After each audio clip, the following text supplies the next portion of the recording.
आज हम बात करने वाले हैं एक कमाल के मजेदार और इंटरेस्टिंग टॉपिक के बारे में जिसका नाम है मोनार्क्स। अब बहुत सारे लोग सोच रहे होंगे कि उन्होंने शायद ये नाम कहीं ना कहीं सुना है, तो मैं आपको बता दूं कि जो हमारा मेन कैरेक्टर जिन्वू है वो खुद भी एक मोनार्क है और उसका पूरा नाम है मोनार्क्स ऑफ शैडोज। लेकिन अब मोनार्क को समझने के लिए हमें सोलो लेवलिंग के अंदर थोड़ा डीप जाना पड़ेगा और उसकी कुछ डिटेल्स को सीखना पड़ेगा।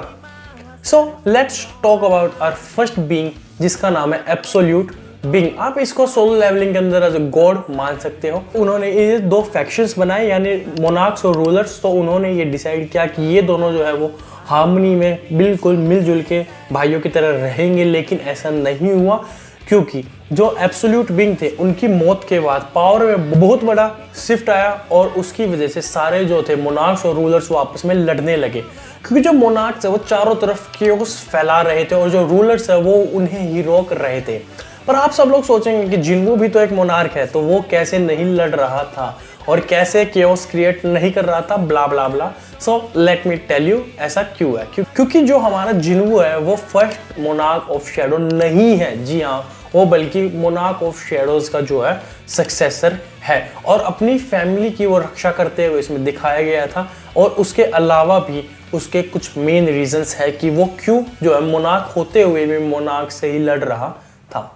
जो सबसे पहले शैडो मोनार्क थे वो बहुत ज़्यादा पावरफुल थे और वो सारी की सारी सोल्स पे काबू भी कर सकते थे बिकॉज वो शैडो मोनार्क थे। और यही एक रीज़न था जो उनके साथ के बाकी मोनार्क थे उन्होंने उसको बिट्रे किया और उसे मारने की कोशिश भी की और इसी वजह से वो अपने सारे भाइयों से नाराज हुए और उन्होंने मुंह फेर लिया और वो चले गए रूलर्स के पास और रूलर से उन्होंने हाथ मिला लिया। अगर आप मनुआ में झांकेंगे और वहाँ पे आपको एक सीन देखने को मिलेगा जब जिन्वू की army world of eternal rest से उसके पास आती है, तो उसमें ड्रैगन के साथ साथ एब्सोल्यूट डिवाइन बीइंग्स भी होते हैं। और उसका रीज़न यही था कि जो पहले शैडो मोनार्क थे उनके साथ यानी रूलर्स के साथ काफ़ी अच्छे रिलेशन भी थे। और जो हमारा कैरेक्टर है जिन्वू ये उनसे मिला भी था, कहाँ पे, वर्ल्ड ऑफ इटर्नल रेस्ट में। और जो सबसे पहले शैडो मोनार्क थे उनका नाम था एशबोर और वो सबसे ज़्यादा पावरफुल मोनार्क्स में से एक थे। तो यहाँ पे हम सब लोग ये जान चुके हैं कि रूलर्स और मोनार्क्स कौन थे। सो लेट्स टॉक अबाउट कि मोनार्क्स जो थे वो कितने थे और उनकी पावर्स क्या क्या थी।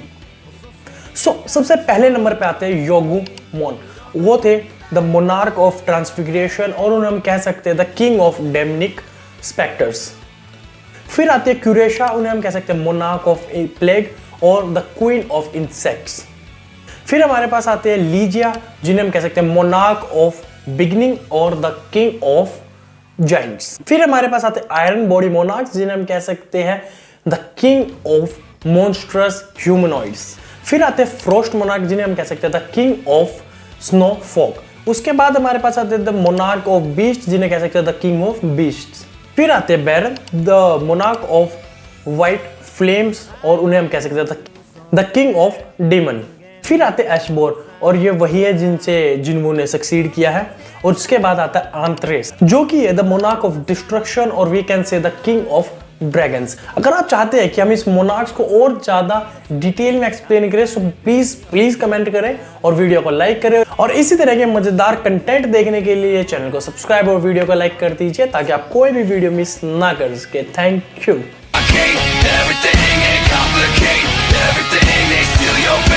Every day, but you can't believe